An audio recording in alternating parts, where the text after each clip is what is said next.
Yep. So let me ask you this, and this is something you and I were texting about last week, is how can you tell the difference between the bullshit noise and the toxicity that's always out there compared to, oh, that's an opinion that is worthy of my attention. But I just want to look at and look at this for a second. Like, how do you differentiate the two? It's difficult, right? You got to try to be objective, and you got to try to be unemotional when you read something that someone's writing. Like, say if someone's like Palestine and Israel is a great example, because the tension is so heightened, and anything you say on one side or the other, people will attack you on. Sure. And so this is one that's if you have an opinion, a political opinion, a cultural opinion about the conflict, and you post it, boy, you are opening yourself up to a world of people agreeing and disagreeing and chaos and fighting.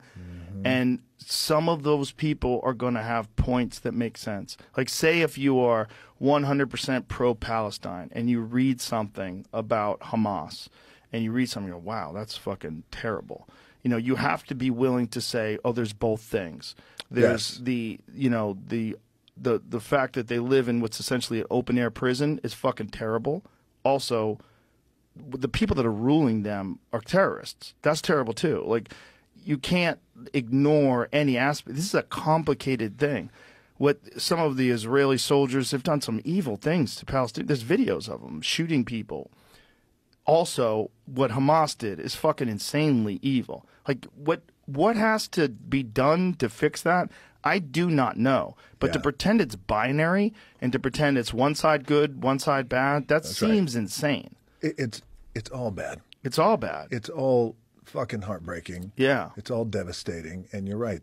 And what I've learned, I feel like we've all learned, or trying to learn at least, is because it is so complicated. And that is a part of the world, and historically, thousands of years, that I find complicated, and I try my best to understand. I also try to go at it with an open mind, because it is all fucking crazy. It's crazy. Yeah. It doesn't seem like there's a real solution either. It's and scary. There's the things that you said. Yes, and I want to get to that in a second, because I was thinking about that today, is everything you said, absolutely. This part of it is devastating. This is devastating. This side. The 240 hostages that still I haven't come home yet.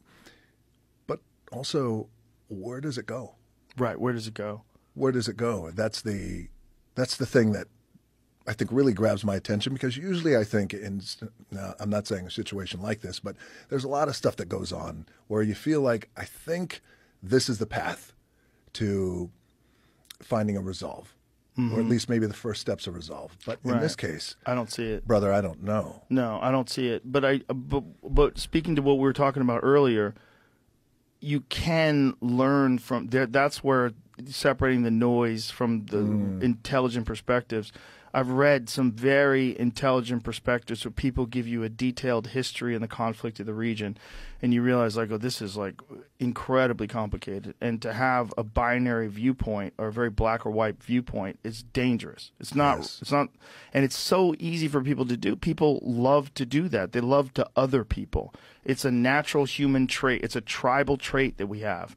And that is what led to World War II and the Holocaust, is that they othered these human beings because these human beings were Jewish. And you're seeing people doing that now with Jewish people, and you're seeing people doing that now with Muslim people.